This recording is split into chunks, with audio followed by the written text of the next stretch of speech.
أعوذ بالله من الشيطان الرجيم. بسم الله الرحمن الرحيم.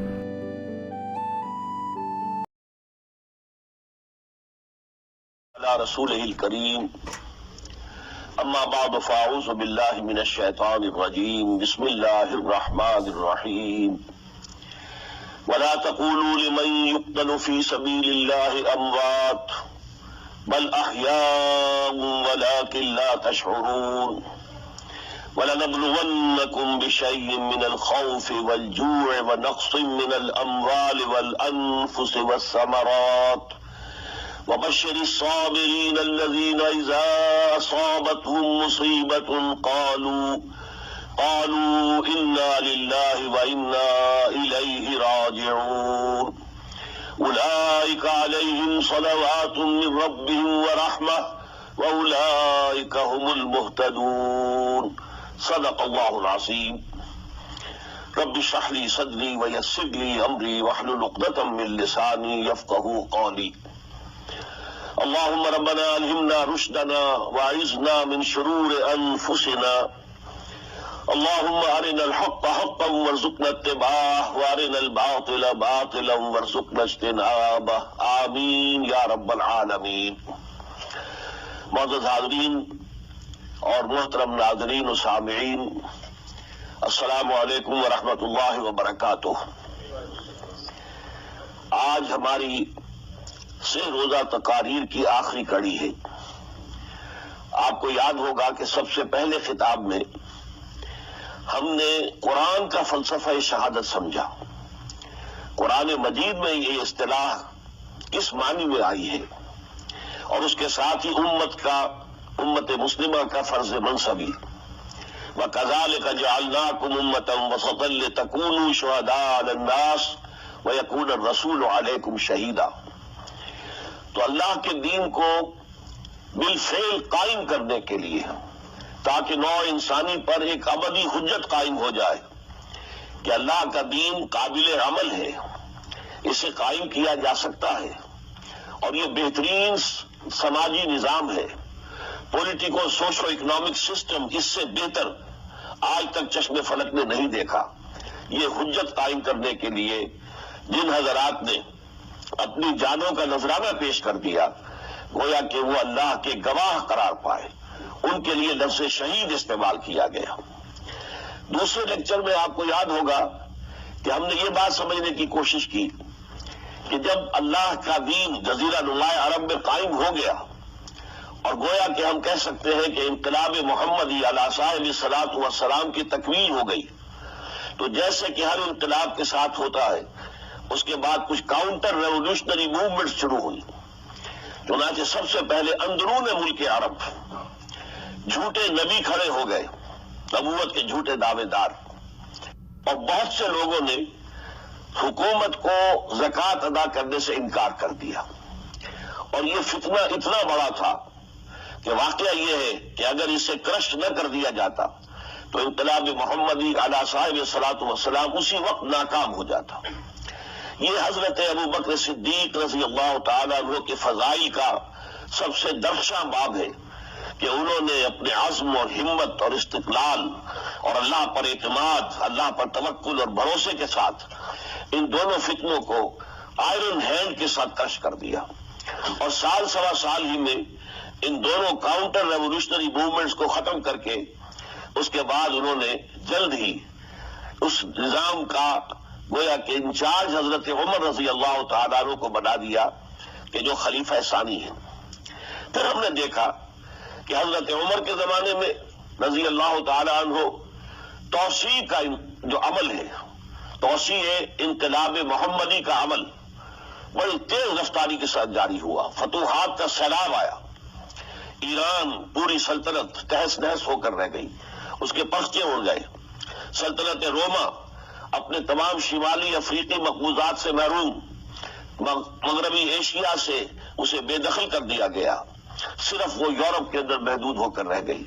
اب ظاہر بات ہے کہ اس کے خلاف بھی تو پھر رد عمل ہونا تھا، کاؤنٹر ریولوشنری موومنٹس اٹھنی تھی.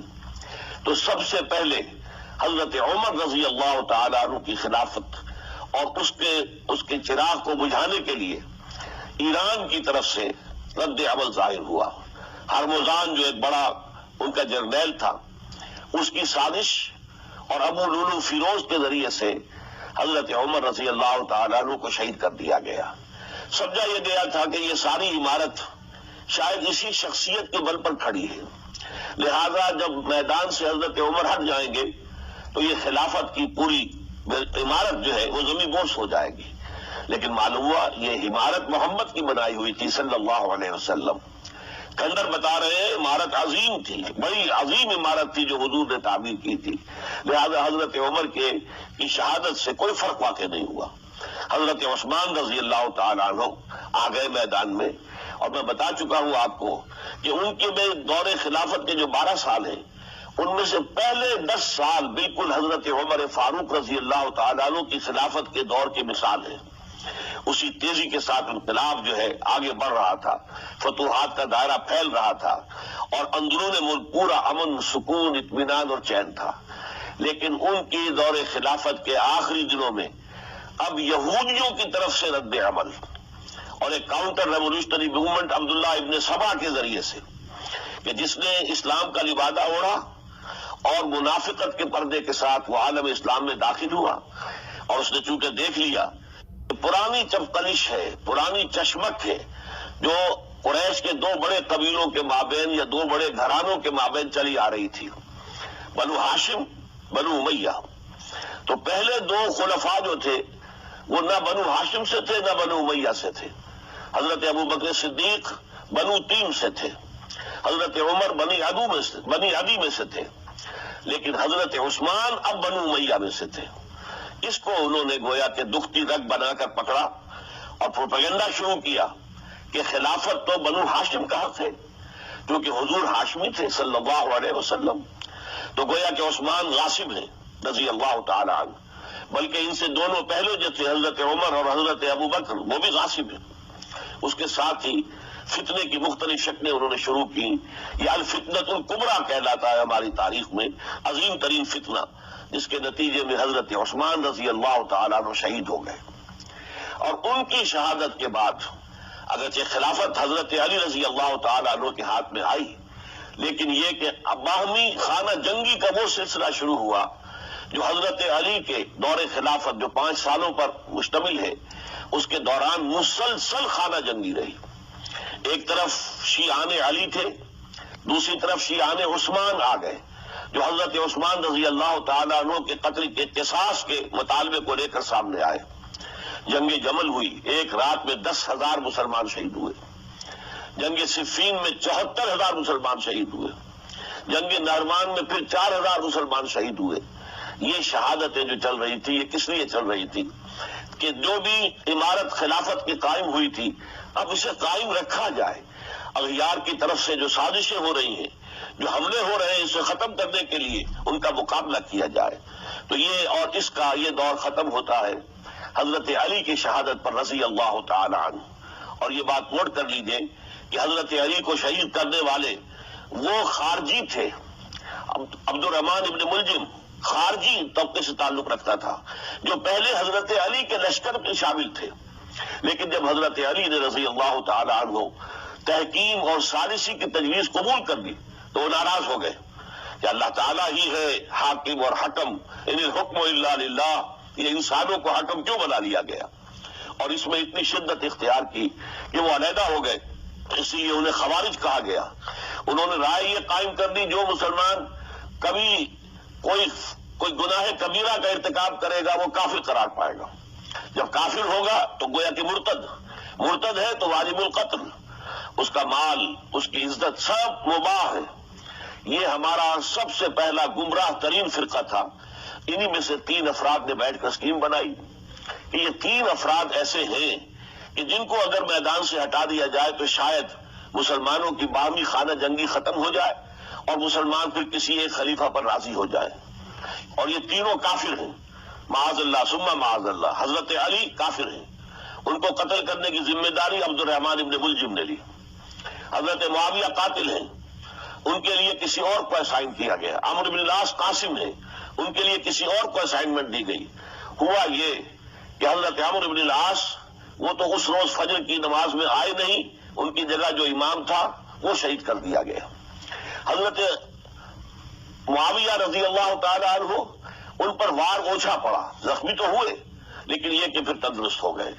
حضرت علی رضی اللہ تعالی عنہ پر بہت کاری وار ہوا اور حضرت علی رضی اللہ تعالی عنہ کی شہادت سن 35 ہجری میں ہو گئی۔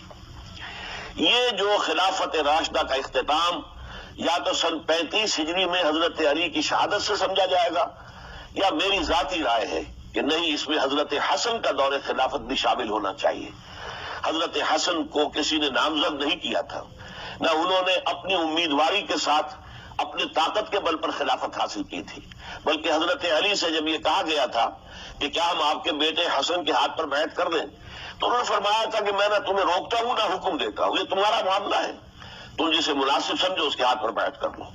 حضرت حسن رضی اللہ تعالیٰ عنہ نے جن کے ہاتھ پر جو بیعت ہوئی، تو اب معاملہ یہ ہو گیا کہ امیر معاویہ رضی اللہ تعالیٰ عنہ وہ ایک لشکر لے کر شام سے چلے۔ حضرت حسن 50,000 آدمیوں کے ساتھ ادھر سے نکلے، لیکن یہ ہے کہ انہیں محسوس ہو گیا تھا کہ میرے ساتھیوں میں ایسا فسادی عنصر بھی موجود ہے جو عبداللہ ابن سبا کے ساتھیوں میں سے، کہ وہ کسی اچھے کام کو پسند نہیں کرتا، لہذا انہوں نے پھر صلح کی پیشکش کی۔ حضرت معاویہ کو پیغام بھیجا کہ میں مصالحت چاہتا ہوں، بتائیے شرائط کیا ہے۔ حضرت معاویہ نے بلینک پیپر بھیج دیا، سادہ کاغذ، کہ آپ جو شرائط چاہیں اس پر لکھ دیں، وہ مجھے قبول ہوں گے۔ حضرت حسن نے رضی اللہ تعالیٰ عنہ شرائط لکھ دی، حضرت معاویہ نے قبول کر لی، تو حضرت حسن دستبردار ہو گئے خلافت کے دعوے سے، اور اس کے بعد پھر حضرت امیر معاویہ کی خلافت کی بیعت کی گئی۔ اس سے پہلے انہوں نے خلافت کی بیعت نہیں لی تھی۔ یہ ہے سن 41 ہجری، اور اسے عام الجماع کہا جاتا ہے، یعنی یہ اختتام ہے مسلمانوں کی خانہ جنگی کے دور کا۔ پھر جمعیت ایک ہو گئی، پھر عالم اسلام متحد ہو گیا۔ اب پورا کا پورا عالم اسلام حضرت امیر معاویہ کی زیر خلافت تھا۔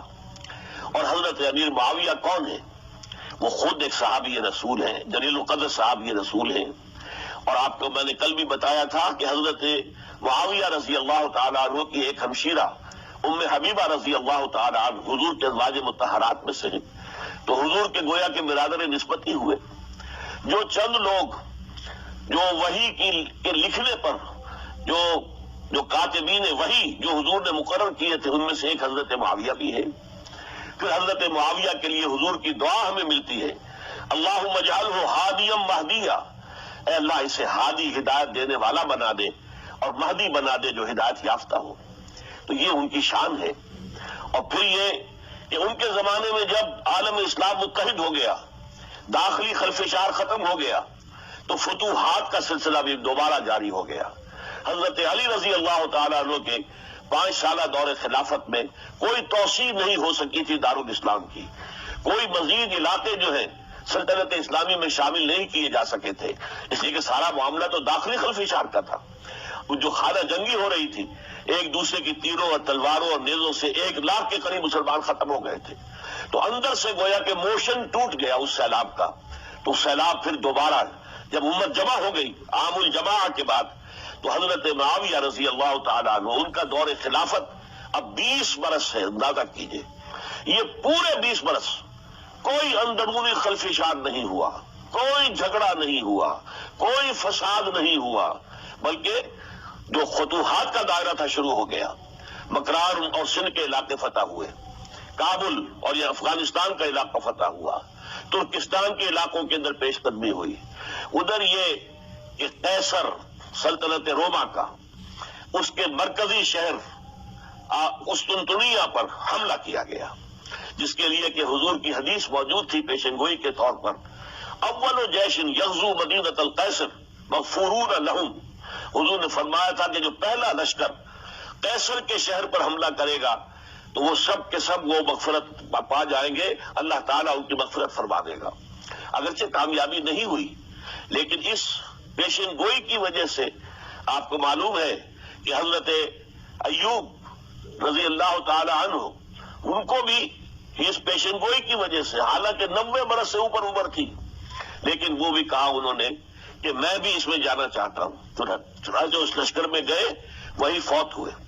بہرحال یہ سارے کارنامے اپنی جگہ پر، امن و امان اپنی جگہ پر، اس کے باوجود اہل سنت والجماعت حضرت معاویہ کے دور خلافت کو خلافت راشدہ میں شامل نہیں سمجھتے. اس کی وجہ کیا ہے؟ خلافت راشدہ کی شرط اولین قرآن مجید کے حکم کے مطابق امرہم شورا بینہم، مسلمانوں کے باہمی معاملات باہمی مشورے سے طے پاتے ہیں. حضرت ابو بکر صدیق رضی اللہ تعالیٰ عنہ سقیفہ بنی سعدہ کے اندر مشورے کے بعد ان کو منتخب کیا گیا اور ان کے ہاتھ پر بیعت ہوئی. حضرت عمر رضی اللہ تعالیٰ عنہ کو حضرت ابو بکر نے مسلمانوں سے مشورہ کر کے پھر نامزد کیا. حضرت عثمان کے لیے حضرت عمر رضی اللہ تعالیٰ عنہ نے اپنے جانشین کے لیے 6 افراد پر مشتمل کمیٹی بنا دی، جو بڑے سے بڑے جو اصحاب جو جن کے بارے میں کہا گیا ہے کہ جن کو دنیا ہی میں بشارت دے دی گئی تھی، جو عشرہ مبشرہ میں سے جو باقی تھے، ان کے اوپر مشتمل کمیٹی بنا دی کہ آپ لوگ طے کر لیں اور اپنے کسی ایک پر جمع ہو جائیں. اس اعتبار سے حضرت علی کے ہاتھ پر جو بیعت ہوئی ہے تو وہ اہل مدینہ کے دباؤ پر ہوئی ہے، ان کے مطالبے پر ہوئی ہے. حضرت علی خود جو ہے وہ خلافت کے مدعی نہیں تھے، بلکہ انکار کرتے رہے. چونکہ فتنے کا دور تھا، حضرت عثمان شہید ہوئے تھے، مسلمانوں کے دل زخمی تھے. اس حالت میں وہ سمجھتے تھے کہ اگر میں یہ خلافت جو ہے اپنے ہاتھ میں لے لوں گا تو ہو سکتا ہے کہ اس کا حق ادا نہ کر سکوں. لیکن یہ کہ جب انہوں نے دیکھا کوئی اور بھی تیار نہیں، طلحہ بھی تیار نہیں، زبیر بھی تیار نہیں، تو آخر مسلمانوں کو بغیر امارت کے چھوڑا تو نہیں جا سکتا. تو حضرت علی نے وہ قبول کر لی. حضرت حسن کے بارے میں بتا چکا ہوں کہ ان کے بارے میں لوگوں نے کہا تو حضرت علی نے فرمایا میں نہ حکم دیتا ہوں نہ روکتا ہوں. لیکن حضرت امیر معاویہ رضی اللہ تعالیٰ عنہ صحابی بھی ہیں، حضور کے قرابت دار بھی ہیں، کاتبین وحی میں سے بھی ہیں. پھر ان کا دور حکومت امن، سکون، اطمینان ہر طرح سے جو ہے 20 برس تک کوئی داخلی خلفشات نہیں ہوا، کوئی فساد نہیں ہوا، کوئی باہمی جنگ و جدل نہیں ہوا، بلکہ فتوحات کا دائرہ آگے بڑھا. اس کے باوجود چونکہ انہوں نے طاقت سے خلافت حاصل کی، لہذا ان کے دور خلافت کو ہم خلافت راشدہ میں تسلیم نہیں کرتے، حالانکہ وہ خود راشد ہیں. اس لیے کہ تمام صحابہ کرام کے بارے میں سورہ حجرات میں فرمایا وَلَكِنَّ اللَّهَ حَبَّبَ إِلَيْكُمُ الْإِيمَانَ وَزَيَّنَهُ فِي قُلُوبِكُمْ وَكَرَّهَ إِلَيْكُمُ الْكُفْرَ وَالْفُسُوقَ وَالْعِصْيَانَ أُولَٰئِكَ هُمُ الرَّاشِدُونَ. تمام صحابہ کرام کی شان یہ ہے کہ اللہ تعالیٰ نے ان کے دلوں میں ایمان کو کھبو دیا ہے، ایمان ان کے دلوں میں رچ گیا ہے، بس گیا ہے، جم گیا ہے، اور کفر سے فسق سے انہیں تبھی نفرت ہو گئی ہے. اور یہ سب کے سب راشدون ہیں. تو تمام صحابہ راشدون ہیں. اس اعتبار سے خود حضرت امیر معاویہ بھی راشدون میں شامل ہے، لیکن خلفائے راشدین میں شامل نہیں ہے. خلفائے راشدین عام طور پر تو ہم کہتے ہیں حضرت ابو بکر، حضرت عمر، حضرت عثمان، حضرت علی.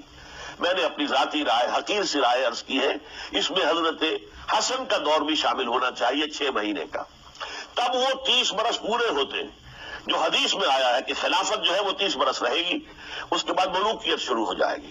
تو ملوکیت کا پہلا قدم یہ تھا کہ حضرت معاویہ نے طاقت سے بزور خلافت حاصل کی، اس لیے ان کو خلیفہ راشد ہم نہیں کہتے. البتہ یہ ضرور ہے کہ ان کا دور بہت پرسکون دور تھا. البتہ جب 10 برس گزر گئے حضرت معاویہ کے دور حکومت کو، اب میں یہاں لفظ خلافت کی بجائے دور حکومت استعمال کر رہا ہوں کیونکہ خلافت راشدہ سے ذرا اس کا فرق واضح ہو جائے. تو اس وقت ایک اور صحابی، جلیل القدر صحابی مغیرہ ابن شعبہ رضی اللہ تعالی عنہ، وہ حضرت معاویہ کے پاس آئے اور انہوں نے یہ کہا کہ دیکھیے اگر آپ نے اپنے بعد اپنا جانشین نامزد نہ کیا تو ہو سکتا ہے پھر فسادات پیدا ہو جائے، پھر مختلف لوگ خلافت کا دعویٰ لے کر کھڑے ہو جائیں، پھر خانہ جنگی ہو جائے. 5 برس کی خانہ جنگی میں 1 لاکھ سے زیادہ مسلمان شہید ہو چکے ہیں، قتل ہو چکے ہیں، ہلاک ہو چکے ہیں.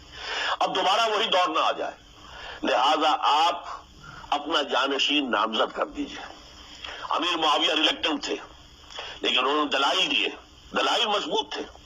انہوں نے کہا کہ اب کبار صحابہ دنیا سے رخصت ہو چکے، وہ جماعت کہ جن کی تربیت اور تزکیہ، جن کی تعلیم حضور نے خود کی تھی اور ان کو اندر سے پاک کر دیا تھا، ان کی نیتیں بالکل پاک ہو چکی تھی، کوئی نفسانیت ان میں نہیں رہی تھی، وہ جماعت تو اکثر و بیشتر اب ختم ہو چکی، فوت پا چکے، وفات ہو چکی. لہذا اب جو ہے اکثر و بیشتر نو مسلم ہیں جو بعد کے فتوحات کے ذریعے سے اسلام لائے ہیں. لہذا ان کے اندر نہ وہ پختگی ہے، نہ ان کے اندر وہ تقوی ہے، نہ تدین ہے، نہ اصول پرستی ہے. اسلام کی پوری تعلیمات جو ہے وہ ان کے وجود کے اندر، ان کے شعور کے اندر گہری اتری ہوئی نہیں ہے. لہذا اب صورتحال وہ نہیں رہ سکے گی جو حضرت ابو بکر یا حضرت عمر یا حضرت عثمان یا حضرت علی کے زمانے میں تھی. لہذا آپ نامزد کیجئے. یہ بھی بتا دوں کہ مغیرہ ابن شعبہ کون تھے رضی اللہ تعالیٰ عنہ. نمبر ایک یہ ہے کہ یہ اصحاب شجرہ میں شامل ہیں، جن 1400 یا 1800 افراد نے حضور سے بیعت کی تھی صلح حدیبیہ سے متصل قبل، اس درخت کے نیچے بیٹھ کر جس کے بارے میں سورہ فتح میں فرمایا گیا کہ لقد رضی اللہ عن المؤمنین اذ یبایعونک تحت الشجرہ. اللہ ان تمام اہل ایمان سے راضی ہو گیا جو ہے نبی صلی اللہ علیہ وسلم آپ کے دست مبارک پر بیعت کر رہے تھے اس درخت کے نیچے، ان میں سے موجود، ان میں یہ مغیرہ ابن شعبہ ہے. پھر مغیرہ ابن شعبہ وہ ہے کہ حضرت علی اور امیر معاویہ ان کے درمیان جو خانہ جنگی ہوئی اس میں ہمیشہ حضرت علی کے ساتھ رہے، حضرت علی کے ہی وہ سپورٹر تھے، ان کے ساتھ تھے. اس پہلو سے اچھی طرح سمجھ لیجئے کہ یہ نہیں ہے کہ وہ در حقیقت کو پہلے سے وہ امیر معاویہ کے ساتھی تھے، نہیں. لیکن اب جو صورتحال وہ دیکھ رہے تھے، جہاں دیدہ انسان تھے، بہت بڑے سیاستدان تھے، جانتے تھے حالات کو، حالات کے نفس پر ان کا ہاتھ تھا. لہذا انہوں نے یہ مشورہ دیا اور پھر امیر معاویہ نے اس مشورے کو قبول کر لیا اور یزید کی ولی عہدی کا اعلان کر دیا. یہ بالکل مڈل ہے. حضرت امیر معاویہ کے دور خلافت کا درمیان یہ 10 سال جب ہو گئے تھے حضرت امیر معاویہ کی خلافت کو یا حکومت کو، تب یہ معاملہ پیش آیا اور یزید کے ہاتھ پر یہ بیعت ولی عہدی تمام جو بھی مختلف گورنرز تھے ان کے ذریعے سے کہہ دیا گیا اپنے اپنے علاقے کے لوگوں سے بیعت لے لو. یہ بیعت عام طور پر لوگوں نے کر لی. البتہ 5 شخصیتیں جو بہت نمایاں تھیں انہوں نے اس بیعت سے انکار کیا. ان میں کون تھے ذرا نوٹ کیجئے. حضرت ابو بکر فوت ہو چکے، ان کے بیٹے عبد الرحمن ابن ابی بکر.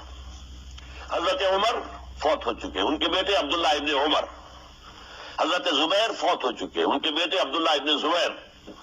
حضرت عباس فوت ہو چکے، ان کے بیٹے عبداللہ ابن عباس. حضرت علی شہید ہو چکے، ان کے بیٹے حسین ابن علی رضی اللہ تعالی عنہم اجمعین. یہ 5 جو امت کے بہت بڑے 5 افراد کے گویا کے وہ چشم و چراغ تھے ان گھرانوں کے، انہوں نے انکار کیا. اور ان میں خاص طور پر عبد الرحمن ابن ابی بکر نے یہ جملہ کہا کہ تم چاہتے ہو کہ قیصر و کسریٰ کی سنت پر عمل کرو کہ باپ کے بعد بیٹا حاکم بن جائے. یعنی ایک قدم تو خلافت کا نظام پہلے ہی نیچے اتر چکا. مشاورت سے تو حضرت امیر معاویہ کا بھی جو نسب ہوا ہے وہ مشاورت سے نہیں ہوا. ایک درجے میں وہ جو اللہ تعالیٰ کے رسول نے عمارت بنائی تھی شاندار، اس خلافت کا جو سیاسی نظام تھا اس میں ایک تو کڑی آ چکی زوال کی کہ ایک شخص نے طاقت کے ذریعے سے خلافت حاصل کر لی. اب اس کی اگلی کڑی لانا چاہتے ہو کہ قیصر و کسریٰ کے طریقے سے خاندان کے اندر، ایک قبیلے کے اندر یہ خلافت جو ہے یا حکومت جو ہے نسل بعد نسل، باپ کے بعد بیٹا اور بیٹے کے بعد پوتا، اس کو ہم کبھی گوارا نہیں کریں گے. حضرت امیر معاویہ بہت دانشمند انسان تھے. انہوں نے ان 5 حضرات پر کوئی تشدد نہیں کیا، کوئی جبر نہیں کیا، بلکہ رہنے دیا. ٹھیک ہے یہ بیعت نہیں کر رہے، ابھی تو بیعت ولی عہدی ہے، کوئی حرج نہیں. لہذا کوئی جھگڑا، کوئی اس وجہ سے کوئی فساد، اس بنا پر کوئی جنگ نہیں ہوئی. 10 سال گزر گئے، یعنی 10 سال تک یزید ولی عہد رہا ہے. 10 سال تک. اور اس سوائے ان 5 بڑی شخصیتوں کے جو پوری امت تھی، عوام الناس تھے، ان سب نے اسے قبول کیا. یہ صورتحال اب جب پیدا ہوئی جب حضرت امیر معاویہ کا انتقال ہو گیا، یہ سن 60 ہجری ہے. اب سوال پیدا ہوا کہ وہ ولی عہدی کی بیعت اب بیعت خلافت میں منتقل ہو جائے گی. لہذا پھر یہ ہوا کہ سب لوگوں سے، سب گورنروں کو لکھ دیا گیا تمام صوبوں کے اندر کہ اپنے اپنے لوگوں سے بیعت لے لو۔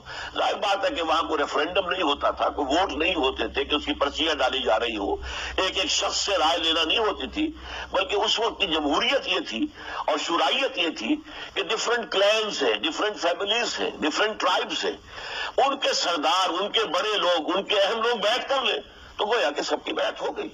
وہ ایک قبائلی نظام تھا اور اس میں یہ نہیں تھا نظام کے ووٹ بنے ہوئے ہوں اور اس کی پرچیاں ڈالی جا رہی ہوں۔ تو تمام عالم اسلام نے گویا کہ بیعت قبول کر لی اب یزید کی بحیثیت خلیفہ۔ اب وہ جو 5 آدمی تھے ان میں سے ایک فوت ہو چکے تھے، حضرت عبد الرحمن ابن ابی بکر رضی اللہ تعالی عنہما، دونوں فوت ہو گئے، لیکن باقی 4 رہ گئے۔ ان چاروں کو نوٹ کیجئے، یہ بڑا سینسٹیو ایشو ہے جس پر میں اب گفتگو کر رہا ہوں۔ ان چاروں میں کون ہیں؟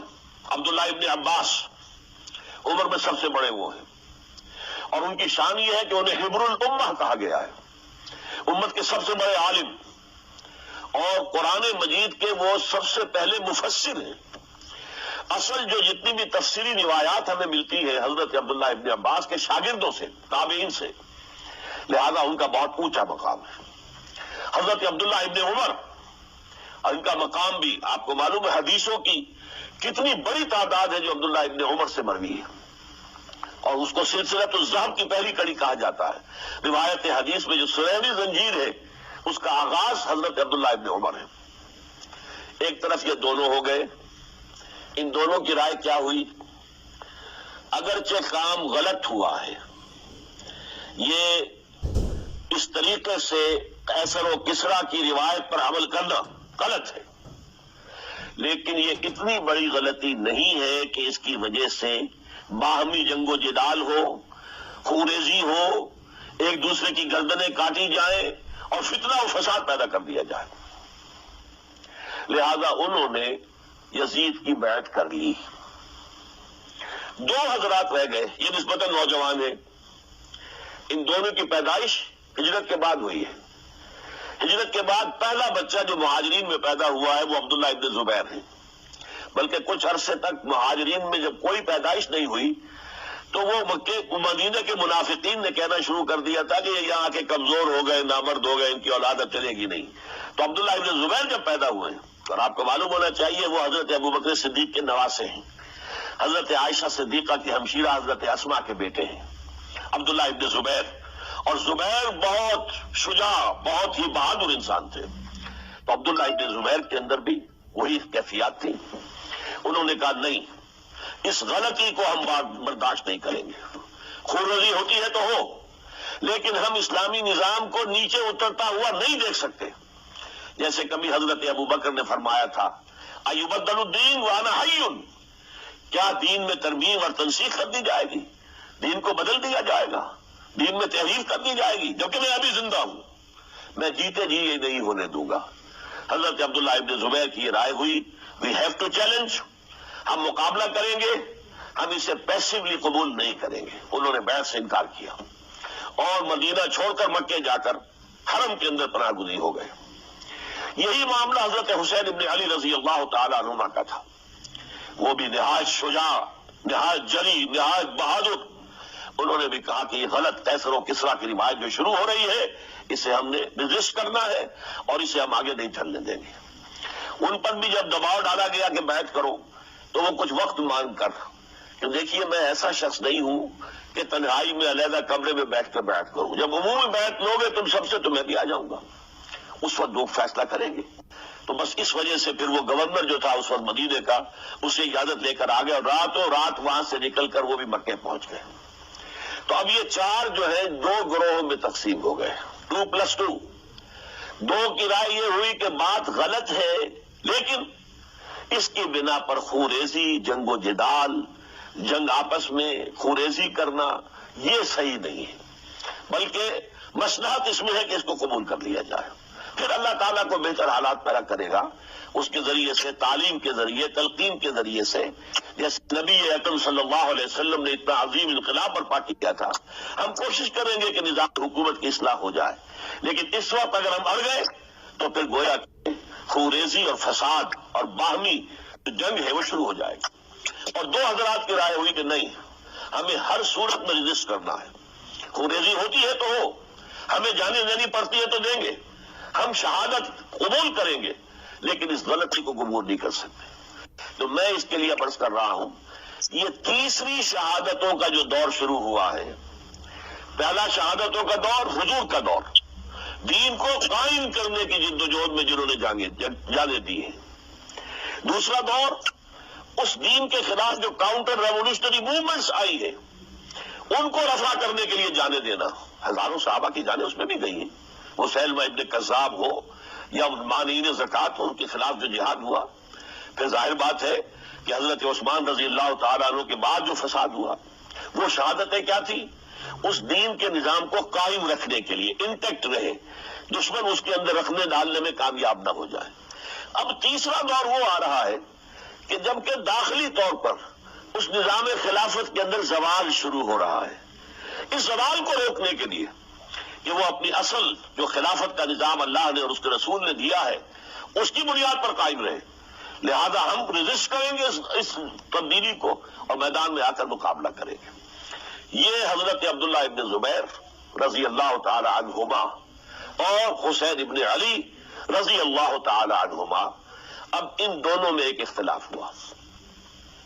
حضرت عبداللہ ابن زبیر کی رائے یہ تھی کہ یہ مکہ ہے، یہ اللہ کا گھر ہے، یہ حرم ہے، اور یہاں کے لوگ بہت سے برے اثرات سے ابھی تک بچے ہوئے ہیں، پاک ہیں، لہذا ہمیں یہاں رہنا چاہیے۔ اس کو مرکز بنا کر ظاہر بات ہے اسی مکے سے محمد الرسول اللہ صلی اللہ علیہ وسلم نے دعوت شروع کی تھی، وہیں سے وہ پھیل کر جو ہے ایک عظیم انقلاب کی شکل اس نے اختیار کی تھی، ایک عظیم مملکت جو ہے حضور چھوڑ کر گئے تھے۔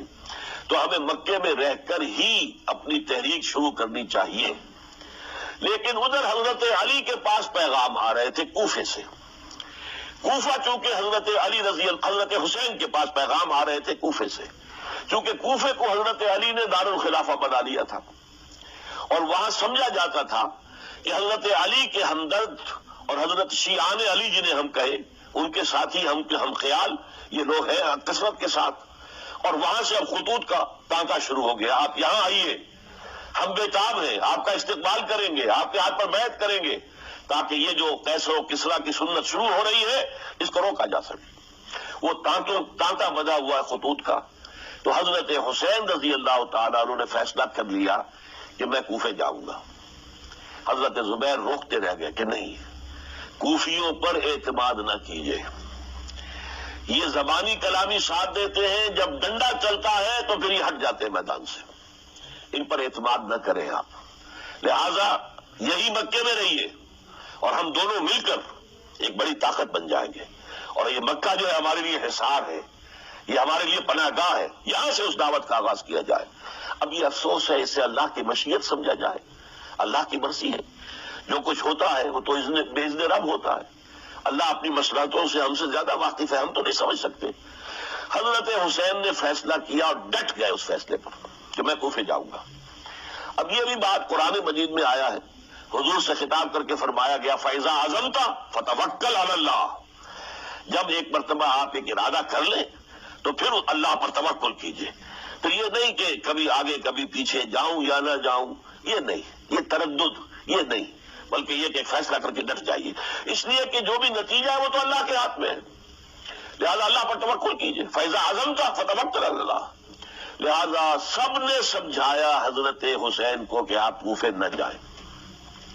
سمجھانے والوں میں حضرت عمر بھی تھے رضی اللہ، حضرت عبداللہ ابن عمر بھی تھے رضی اللہ تعالی عنہ، اگرچہ کوئی قرابت داری جو ہے قریبی نہیں تھی، لیکن بہرحال امت کی ایک شخصیت، عظیم شخصیت تھے۔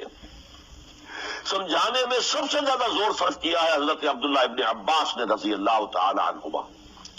اور حضرت عبداللہ ابن عباس کون ہیں؟ ایک رشتے سے حضرت حسین کے چچا ہیں، ایک رشتے سے حضرت حسین کے نانا ہیں۔ کیوں؟ حضرت علی اور حضرت عبداللہ ابن عباس چچا زاد بھائی ہیں، عباس کے بیٹے، ابو طالب کے بیٹے، عباس اور ابو طالب بھائی ہیں، تو یہ فرسٹ کزن تھے حضرت علی اور عبداللہ ابن عباس رضی اللہ تعالی عنہ، لہذا انہوں نے جب کہا تو گویا کہ ایک چچا ایک بزرگ سمجھا رہا ہے۔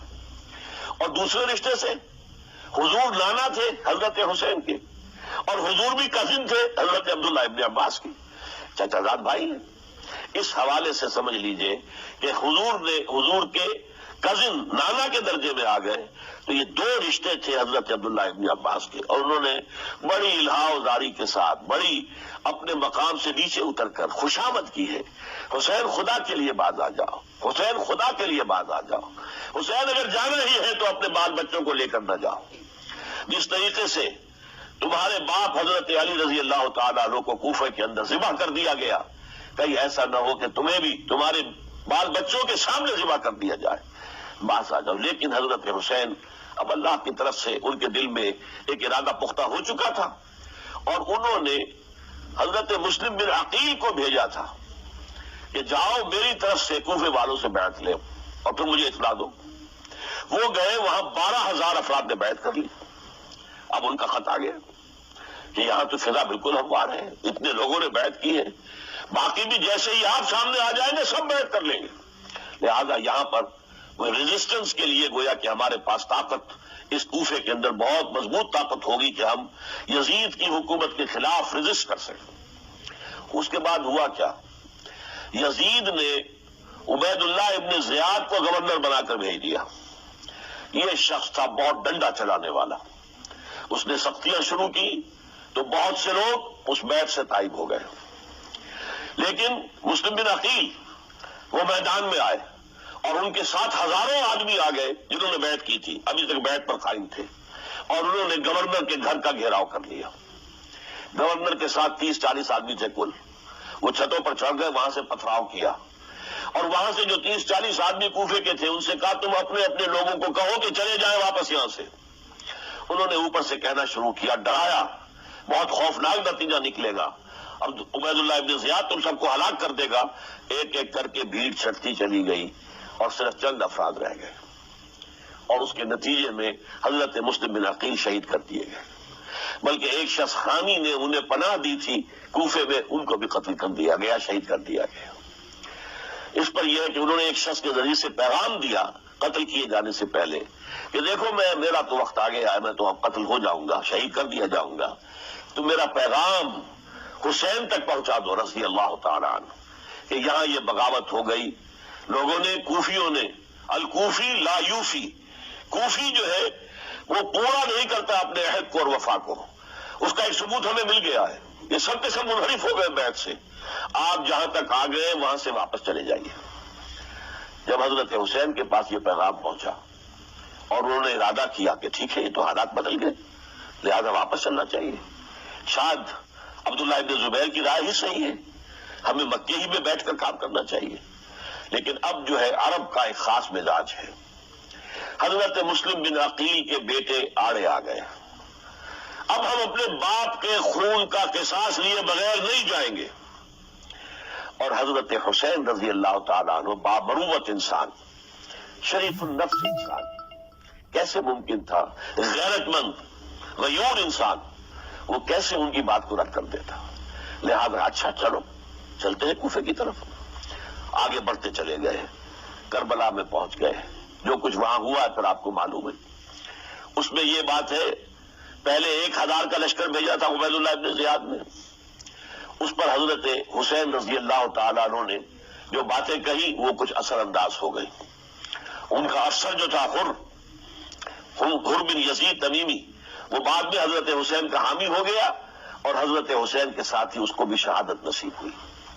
پھر دوسرے کو بھیجا عمرو بن سعد، عمرو بن سعد بھی ایک بڑی عظیم شخصیت کا بیٹا تھا، حضرت سعد ابن ابی وقاص جو فاتح ایران تھے، اور جن کو غزوہ احد کے موقع پر حضور نے فرمایا تھا کہ اے سعد تیر چلاؤ، میرے ماں باپ تم پر قربان ہوں، جبکہ احد میں گھیراؤ کر لیا تھا حضور کا اور کفار قتل کرنے کے لیے ہجوم کر رہے تھے، اور کچھ حضرات تیر چلا چلا کے انہیں پھینک رہے تھے، دور جو ہے ہٹا رہے تھے، ان میں سے حضرت سعد ابن ابی وقاص بھی تھے۔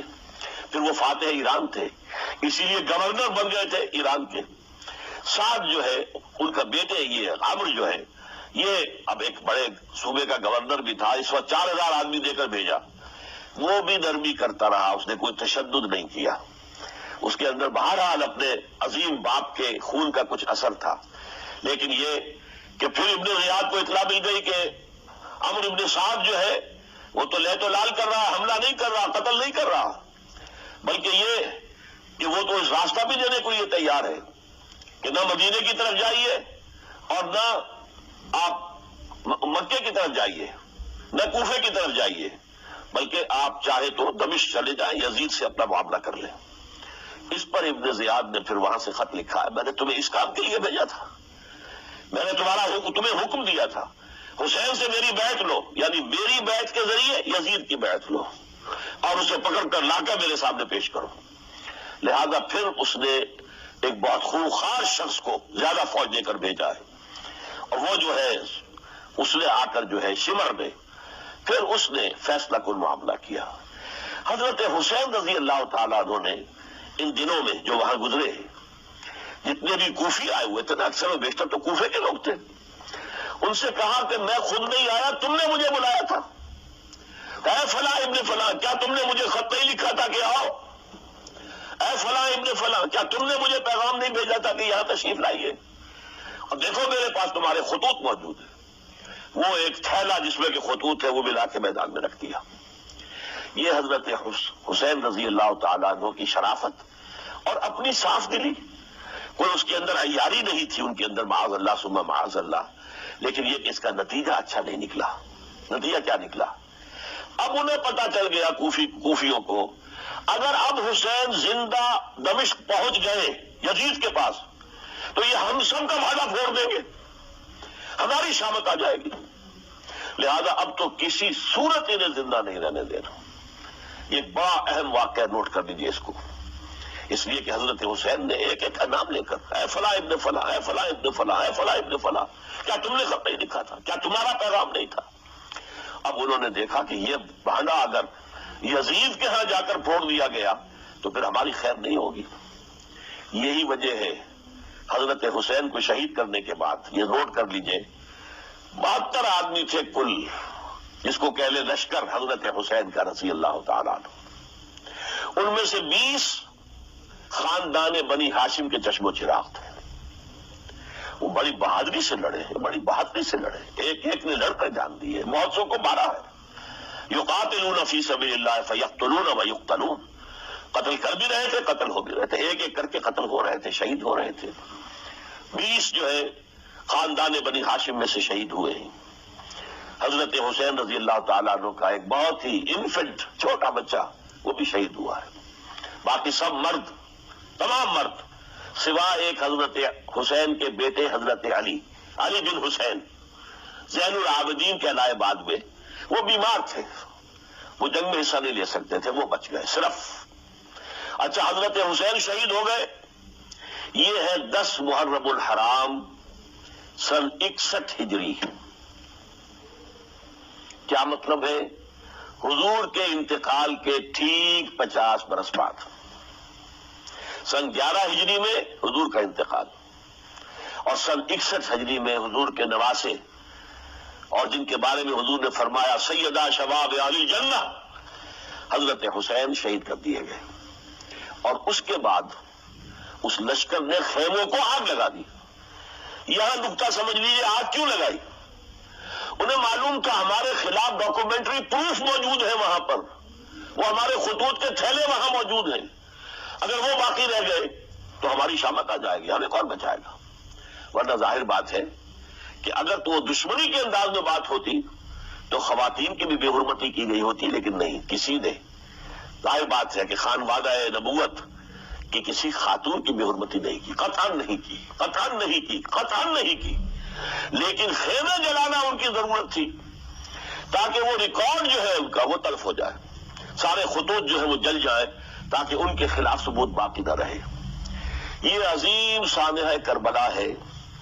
اب چونکہ یہ ہماری تاریخ کے ان واقعات میں سے ہے جس پر بہت کچھ اختلافات ہیں، مختلف گروہوں کی تعبیرات بہت مختلف ہیں۔ ایک طرف اہل تشیع کا اپنا بیان ہے، دوسری طرف اہل سنت کا ایک اجماعی بیان ہے، تیسری طرف کچھ ایسے لوگ پیدا ہو گئے جو حضرت حسین رضی اللہ تعالیٰ عنہ پر الزام لگا رہے ہیں، اہل سنت میں سے حکومت کے طالب تھے، اقتدار کے خواہش مند تھے، واجب القتل تھے، معاذ اللہ ثم معاذ اللہ ثم معاذ اللہ۔ حضرت حسین اگرچہ صغار صحابہ میں سے تھے، یعنی حضور کی حیات طیبہ میں ابھی چھوٹے بچے تھے، لیکن ان کا شمار صحابہ میں ہے۔ اور پھر یہ وہ شخص ہے جو حضور کی گود میں کھیلا ہے، یہ وہ ہے جو حضور کے شانوں کے اوپر جس نے سواری کی ہے۔ علامہ اقبال نے جیسے حضرت اسماعیل کے لیے کہا ہے کہ وہ فیضان نظر تھا یا کہ مکتب کی کرامت تھی، سکھائے کس نے اسماعیل کو آداب فرزندی۔ ظاہر بات ہے حضرت اسماعیل کسی اسکول اور مدرسے دارالعلوم میں پڑھے نہیں تھے کہ وہاں پتہ چلتا کہ والد کا حق کیا ہے۔ یہ فیضان نصر تھا، ابراہیم کی نگاہ کا یہ فیضان تھا کہ بیٹے کے اندر وہ جذبہ پیدا ہوا کہ یا ابت افعل ما تؤمر، ابا جان جو خواب آپ دیکھ رہے ہیں اور جو حکم آپ کو اس خواب کے ذریعے مل رہا آپ کر گزریے، ستجدنی انشاءاللہ من الصابرین۔ تو اسماعیل کا معاملہ اگر یہ تھا فیضان نظر سے، تو حضرت اسماعیل تو حضرت ابراہیم کے پاس زیادہ رہے بھی نہیں، وہ تو مکے میں رہے۔ حضرت عثمان جو حضرت ابراہیم تو شام میں رہتے تھے، کبھی کبھی آ جاتے تھے، بس اس سے زیادہ معاملہ نہیں تھا۔ وہ فیضان نظر حضرت اسماعیل کو تھا، تو حضور صلی اللہ علیہ وسلم کا فیضان نظر کتنا ہوگا اس کا آپ اندازہ کیجئے۔ یہ کوئی جنگ اقتدار نہیں تھی، معاذ اللہ ثم معاذ اللہ ثم معاذ اللہ، بلکہ انہوں نے اپنا ایک فرض منصبی سمجھا ہے کہ میرے نانا کا لایا ہوا نظام اور اس کے اصول اب ٹوٹ رہے ہیں۔ جیسے حضرت ابوبکر کا قول میں نے آج بھی آپ کو سنایا، ایبدل الدین وانا حی، کیا دین میں ترمیم اور تنسیخ کی جائے گی، دین کی باتوں کو بدل دیا جائے گا جبکہ میں ابھی زندہ ہوں۔ اسی طریقے سے گویا کہ زبان حال سے حضرت حسین اور عبداللہ ابن زبیر رضی اللہ تعالی عنہم ان دونوں نے یہ فیصلہ کیا کہ ہم روکیں گے اس کو۔ آپ اختلاف کر سکتے ہیں کہ حضرت حسین کی رائے صحیح تھی یا حضرت عبداللہ ابن عباس کی رائے صحیح تھی، یہ کہہ سکتے ہیں آپ، لیکن کسی کی نیت پر حملہ نہیں کر سکتے۔ اسی طریقے سے بعض لوگ جو ہے حضرت عبداللہ ابن عباس، عبداللہ ابن عمر، ان کی نیتوں پر حملہ کرتے ہیں۔ ان کو تو یزید نے دولت سے خرید لیا تھا، معاذ اللہ ثم معاذ اللہ ثم معاذ اللہ۔ یہ دونوں جلیل القدر صحابہ ہیں، یہ تو صغار صحابہ میں سے نہیں ہیں، یہ جوان تھے پورے حضور کے زمانے میں، جنگوں میں حصہ لیا ہے۔ حضرت عبداللہ ابن عمر نے، عبداللہ ابن عباس نے رضی اللہ تعالیٰ عنہما، انہیں کوئی رقم نہیں خرید سکتی تھی، کوئی دولت نہیں خرید سکتی تھی، جو رائے انہوں نے قائم کی اور دیانتاً قائم کی۔ اور ہمارے ہاں اصول یہ ہے کہ جب کوئی نئی صورتحال پیدا ہو جائے اور اجتہاد کی ضرورت پیش آ جائے اور پوری کوشش کر کے مجتہد اجتہاد کر رہا ہے، تو اگر اسے غلطی بھی ہو جائے، مجتہد مخطی خطا کار، اس کو بھی اکیلا ثواب ملتا ہے، اور مجتہد مصیب وہ مجتہد کے جس کی رائے صحیح، جس کا فیصلہ صحیح ہے، اسے دوہرا ثواب ملتا ہے۔ تو ان کے مابین ایک اختلاف رائے کا ہوا، اجتہاد کا ہوا۔ آیا یہ غلطی اتنی بڑی ہے کہ امت میں تفرقہ پیدا کیا جائے، امن و امان کو برباد کیا جائے، خوریزی کا بازار گرم کیا جائے، یا نہیں؟ دو کی رائے یہ ہوئی، ان کی مخلصانہ رائے تھی، ان کی دیانت دارانہ رائے تھی، ہم ان کی نیت پر حملہ نہیں کر سکتے، آپ اختلاف کرنا چاہیں تو کیجیے۔ اسی طرح حضرت عبداللہ ابن زبیر اور حضرت حسین ابن علی رضی اللہ تعالی عنہ، ظاہر بات ہے کہ ان کا بھی ایک اجتہادی رائے تھی کہ نہیں، یہ دین کے نظام کے اندر بہت بڑا رکھنا پڑ رہا ہے، یہ تو اب قیصر و کسریٰ کی سنت شروع ہو رہی ہے، یہ اسلام کے دین کے اوپر طریقہ نہیں، عمل نہیں ہو رہا ہے، تو ہم اسے اپنی جانوں کا نذرانہ دے کر بھی اسے روکیں گے، روکنے کی کوشش کریں گے، رکے نہ رکے ہم اپنی جانیں دے دیں گے۔ یہ بھی دیانت دارانہ رائے تھی، مخلصانہ رائے تھی، ان کی نیت پر کوئی حملہ کم سے کم اہل سنت والجماعت میں سے کسی شخص کو حق نہیں ہے، اس لیے کہ اہل سنت والجماعت کا کہنا یہ ہے الصحابۃ کلہم عدول، صحابہ جتنے بھی ہیں وہ سب کے سب عدول ہیں، ان میں بدنیتی نہیں آ سکتی، خطا ہو سکتی ہے۔ اہل سنت کے نزدیک معصومیت خاصہ نبوت ہے، نبوت ختم ہو گئی محمد رسول اللہ صلی اللہ علیہ وسلم پر، آپ کے بعد معصوم کوئی نہیں، ابو بکر بھی معصوم نہیں، عمر بھی معصوم نہیں، عثمان بھی معصوم نہیں، علی بھی معصوم نہیں رضی اللہ تعالیٰ عنہ اجمعین۔ تو معصوم کون ہوگا؟ عبداللہ ابن عباس بھی معصوم نہیں، عبداللہ ابن زبیر بھی جو ہے معصوم نہیں، حسین ابن علی بھی معصوم نہیں، اسی طریقے سے عبداللہ ابن عمر، عبداللہ ابن زبیر کوئی معصوم نہیں۔ انہوں نے اپنی رائے قائم کی ہے، اس پر عمل کیا ہے دیانت دارانہ سنسیریٹی کے ساتھ، اور ان کے لیے اللہ تعالیٰ کے ہاں ہر طرح کا اجر و ثواب ہے سب کے لیے۔ حضرت عبداللہ ابن زبیر کی رائے اس اعتبار سے بہتر ثابت ہوئی، انہوں نے مکے میں پھر حکومت قائم کی، 9 برس تک ان کی حکومت قائم رہی، بنو امیہ ختم نہیں کر سکے اسے۔ سن 73 میں جا کر ان کی شہادت ہوئی ہے، اور ایک مرحلہ تو وہ بھی آیا تھا کہ شام اور مصر کی دونوں صوبے جو ہیں وہ بھی ان کے تحت آ گئے تھے۔ تو واقعہ یہ ہے کہ اگرچہ حضور نے ہمیں منع کیا ہے کہ کبھی یہ نہ کہا کرو کہ ایسا ہوتا تو ایسا ہو جاتا، نہیں، جو ہوا اللہ کی مرضی سے ہوا، اللہ کے اذن سے ہوا۔ حدیث کے الفاظ ہیں ان کلمۃ اللہ تفتح عمل الشیطان، یہ جو لو کاش یہ ہو جاتا، کاش یوں ہو جاتا تو بڑے اچھے نتیجے نکلتے، یہاں سے شیطان کا عمل شروع ہو جاتا ہے۔ ورنہ واقعہ یہ ہے کہ دل سے یہ بات نکلتی ہے، اگر حضرت حسین اور عبداللہ ابن زبیر یکجا ہو جاتے اور مکے کو اپنا مرکز بنا کر جو عظیم مقصد انہوں نے اپنے سامنے رکھا تھا کہ یہ جو روایت غلط آ رہی ہے اسلام کے دینی سیاسی نظام کے اندر، اس کو ہم روکیں گے، تو اللہ تعالیٰ انہیں کامیابی عطا فرما دیتا۔ لیکن یہ پھر ہم کہیں گے ما شاء اللہ کان وما لم یشاء لم یکن، جو اللہ نے چاہا وہ ہوا اور جو اللہ نے نہیں چاہا وہ نہیں ہوا۔ حضرت حسین کو وہ عظیم شہادت اللہ نے دینی تھی، وہ اونچا مقام عطا کرنا تھا، اور پھر ان کی عظیمت، ان کا صبر، ان کا ثبات، ان کا استقلال، معلوم ہوا کہ اللہ تعالیٰ نے انسانوں کے اندر کتنی کچھ طاقت رکھی ہوئی ہے اور کتنی کچھ صلاحیتیں اللہ نے ودیعت کی ہیں، وہ جس طرح ڈٹے رہے، کھڑے رہے۔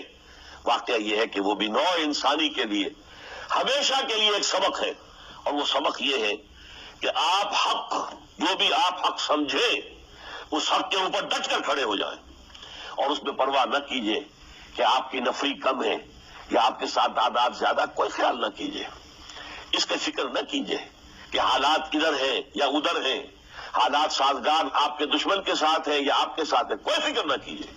حق حق ہے، اس کا ساتھ دینا لازم ہے، اس کے لیے جان دے دینا یہ سب سے بڑی کامیابی ہے۔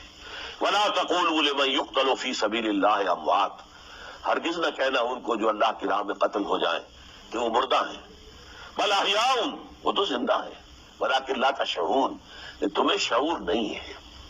وَلَنَبْلُوَنَّكُمْ، اب یہ تمام مسلمانوں سے خطاب ہو رہا ہے، ہم تمہیں لازماً آزمائیں گے، بِشَيْءٍ مِّنَ الْخَوْفِ، خوف سے، وَالْجُوعِ، اور بھوک اور فقر و فاقے سے۔